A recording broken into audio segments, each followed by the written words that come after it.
Halo, balik lagi sama gue Billy. Jadi kemarin itu tuh gue baru nge-review yang versi polesnya dari yang satu ini. Karena biasanya kan yang ada S di belakangnya itu somehow dibuat lebih superior aja. Jadi ngomong-ngomong gimana ya performanya dengan yang satu ini? Let's check it out. Ini Samsung A04 tanpa akhiran.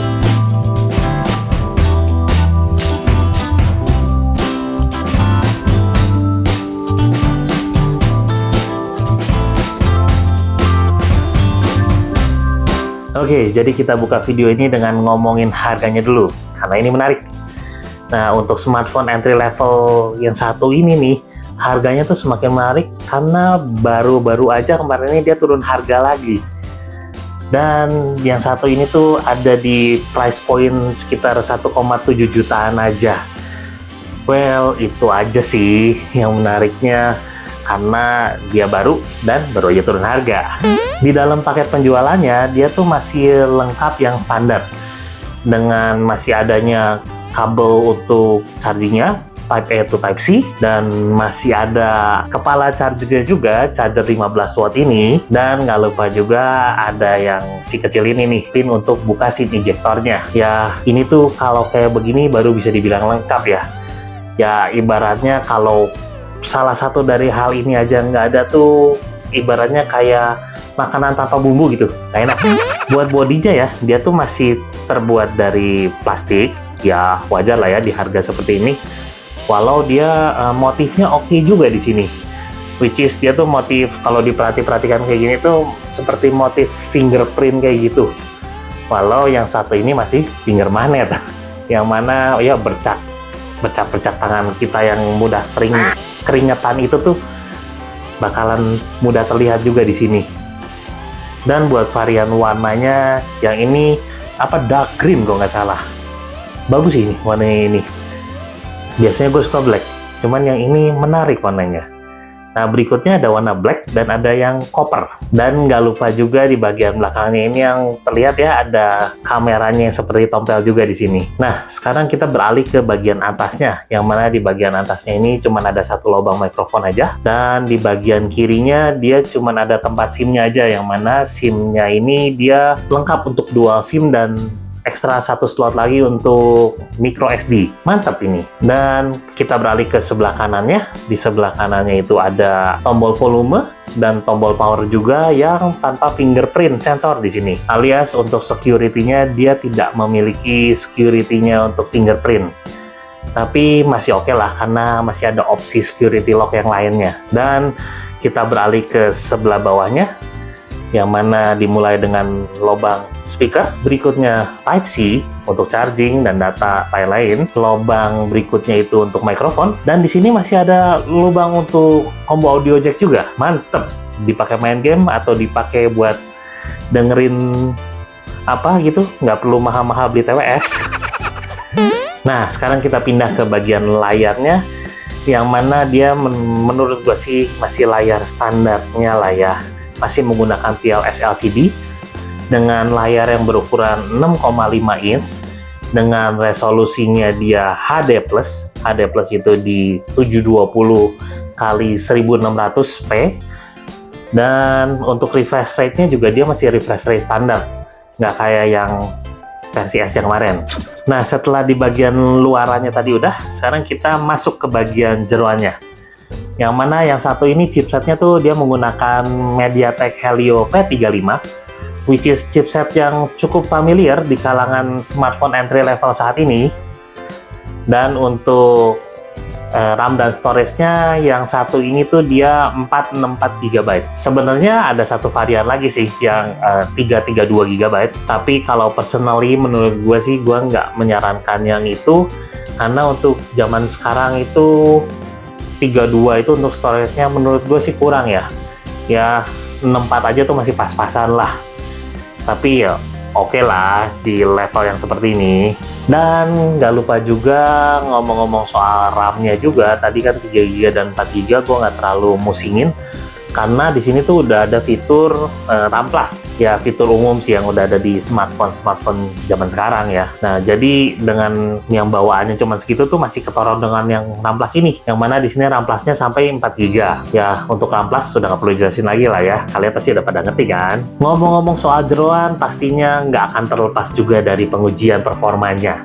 Nah, kita akan ngetes seperti biasa. Yang pertama itu kita mulai menggunakan AnTuTu Benchmark, yang mana dia tuh memberikan skor 116.848.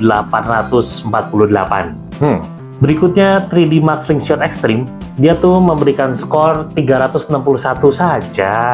Dan untuk Geekbench 5-nya, dia tuh memberikan skor untuk single core-nya ya, single core-nya di 165, dan untuk multi core-nya dia ada di 1012. Dan yang terakhir, kita nggak coba tes menggunakan 3D Mark Stress Test, karena memang dia tidak memungkinkan dari, ya kalau tulisannya sih dari hardware-nya tidak memungkinkan, jadi kita tidak tes untuk stress testnya juga. Tapi ya menurut gua sih yang satu ini nggak bakal terlalu punya masalah dengan throttling ya, karena kan dari chipsetnya sendiri tidak akan mengeluarkan power yang sebegitunya, yang mana itu akan berdampak pada panas yang tidak terlalu seberapa, which is kalau untuk penggunaan sehari-hari ini bisa dibilang nilai tambah juga, nilai plus juga, karena somehow ya kalau dipakai sehari-hari seperti biasa doang sih adem-adem aja.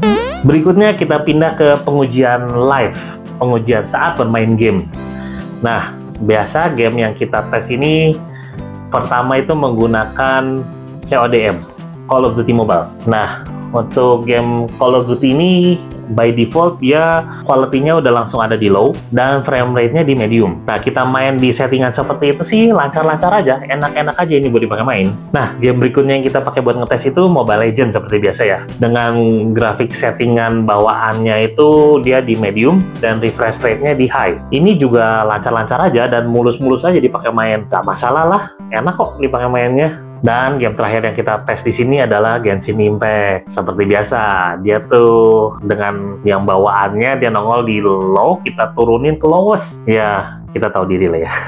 Diturunin ke lowest. Nah, cuman di sini tetap aja setelah diturunin ke lowest pun juga menurut gue ini sensasi bermainnya itu pengalamannya tidak begitu menyenangkan. Nggak enak lah kalau dipakai main Genshin Impact di sini. Dia nggak terlalu lancar, ada nge-lag-lagnya juga, ada patah-patahnya juga, nggak nyaman lah pokoknya. Ya memang nggak sebaiknya dipakai untuk main Genshin Impact juga sih ini smartphone. Jadi memang smartphone ini tuh nggak ditujukan untuk main game berat seperti Genshin Impact, karena memang Genshin Impact tuh exceptionally berat ya untuk smartphone. Even di kalangan smartphone yang mid range saja tuh dia masih kadang ada yang kewalahan, ada yang lancar juga, ya masih struggling juga lah bisa dibilang, apalagi di smartphone model seperti ini. Ya well, kita seharusnya bisa memaklumi hal itulah ya. Tapi untungnya nilai tambahnya itu dipakai game-game lain itu masih lancar-lancar aja, masih mulus-mulus aja. Game mainstream yang tadi gue udah tes ya. Nah, beralih ke kameranya. Seperti yang udah dari tadi kelihatan ya. Berbeda dengan yang si akhiran S itu. Nah, yang ini tuh cuman punya 2 kamera aja.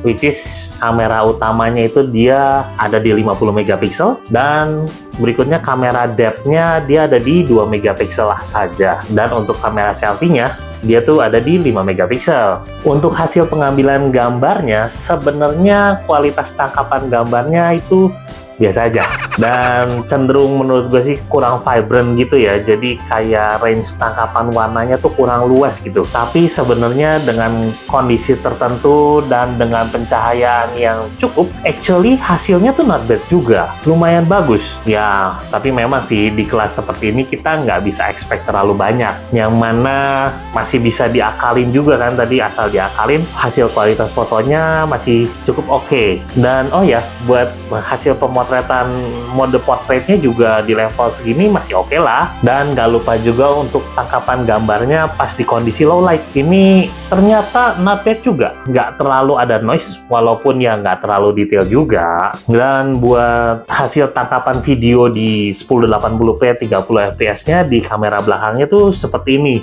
menurut gua sih ini standar aja ya. Dan dia juga nggak memiliki optical image stabilization juga. Tapi menurut gua ternyata setelah gua dengerin tuh tangkapan suaranya oke juga di smartphone ini. Nah, ini tuh bisa jadi nilai plus juga nih. Ya, jadi ini hasil kualitas tangkapan gambarnya dari kamera depan.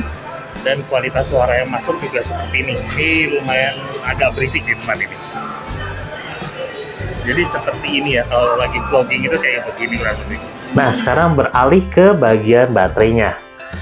Yang mana seperti umumnya smartphone Samsung zaman sekarang, dia tuh sudah menggunakan baterai yang 5000 mAh juga. Dan menurut gue sih, kalau ini cuma dipakai penggunaan biasa aja, mungkin browsing-browsing, shopping-shopping, atau sekedar chatting-chatting aja ya, nggak terlalu dipakai main game itu, seharusnya dia akan irit juga dan bisa tahan lama juga lah. Jadi kalian yang udah punya pengalaman misalnya pakai ini, kualitas baterainya seperti apa, boleh komen di bawah ya, let us know. Dan tapi tetap juga pengujian bakal tetap dilakuin saat bermain game. Jadi kita bisa lihat juga ntar kira-kira pengurangannya itu seberapa banyaknya. Biasa game pertama yang kita pakai uji itu CODM. Nah, pas kita main CODM ini selama 9 menit atau sekitar 1 game gitu, dia tuh turunnya 1% aja. Tuh, irit kan? Nah, berikutnya Mobile Legends, kita pakai main 16 menit atau sama-sama 1 game, ya dia turunnya juga 3% aja. Ya, not bad juga sih ini. Dan Genshin Impact nih, kita pakai main selama 20 menit. Nah, dia tuh turunnya ada di 4% aja. Ya, mungkin itu diakibatkan dari prosesornya memang tidak mengeluarkan power yang sebegitu besarnya, memang tidak bisa kali ya. Jadi ya baterainya irit juga. Dan terakhir ini pengujian yang baru kita lakukan di smartphone ini juga nih, ini pengujian pas kita pakai nonton YouTube dengan tingkat kecerahan kurang lebih dia di 50%, hampir 50%, dan kita pakai nonton selama 1 jam. Nah, dia tuh makan baterainya itu turun dipakai nonton 1 jam itu sekitar 9% aja. Jadi not bad juga kalau misalnya dipakai nonton kayak pakai nonton Netflix atau yang lainnya Disney Plus Hotstar kayak gitu kan, bilanglah satu film itu sekitar 2-3 jam, ya 18-20 menit kali 18-20 menit ya 18-20% lah turunnya. So not bad juga lah ya untuk content consumption-nya di sini. Pas dicas menggunakan charger bawahnya yang 15 watt itu, smartphone ini tuh untuk 15% sampai 50%-nya perlu waktu sekitar 36 menit. Ya sebenarnya itu so-so lah ya. Cuman dia untuk sampai 100%-nya itu loh, masih memerlukan waktu yang cukup panjang. Which is itu sekitar 2 jam 21 menit. Sekitar segituan lah. Jadi sebenarnya untuk zaman sekarang agak susah juga ya kalau mau disebut fast charging. So, overall pengalaman gue dengan smartphone ini sih sebenarnya not bad juga. Ya karena dengan harganya yang masih terjangkau itu, dia tuh dipakai main game yang mainstream juga masih lancar-lancar aja. Dan untuk kualitas tangkapan gambarnya sendiri, ya dia masih bisa diakalin lah. Masih oke. Dan walaupun memang smartphone ini tuh not for everybody, tapi ya buat bocil mah udah cukup lah. Dipakai sama anak-anak mah, apalagi kalau dia pakai sekolah kayak gitu juga kan harusnya kamera depannya juga udah fine-fine aja buat nangkap gambar. Dan untuk menampilkan pelajaran-pelajaran should be okay. Dan buat yang budgetnya terbatas, sebenarnya smartphone ini masih bisa diterima juga. Anyway, pastinya ada juga yang perlu kalian perhatikan kalau kalian mau beli smartphone ini. Yang pertama itu kalau pas lagi dicas. Nah, ngecasnya tuh masih cukup makan waktu. Walaupun smartphone ini sih tergolong irit juga ya. Yang kedua, hasil kualitas tangkapan gambarnya yang not for everybody. Walaupun masih bisa diakalin lah. Yang ketiga itu di bagian layarnya yang menurut gue dia tuh masih layar standar. Yang keempat, dia tidak memiliki 5G dan dia tuh masih belum punya NFC, yang mana zaman sekarang kayaknya cukup kepake itu NFC. Dan terakhirnya tuh dia tidak memiliki fingerprint sensor, tapi masih ada security lock layarnya. Tapi di sini gue masih demen juga karena bisa di double tap. Nah, nyala. Oke, segitu dulu review singkat dari Geek Up untuk smartphone yang satu ini, Samsung Galaxy A04 tanpa akhiran. Kalau kalian suka dengan video ini, boleh kasih like. Untuk dukungannya, tolong di-subscribe. Untuk saran dan komentar, boleh tulis di kolom komentar bawah. Dengan gue, Billy, sampai ketemu di video berikutnya. Bye-bye. Ciao.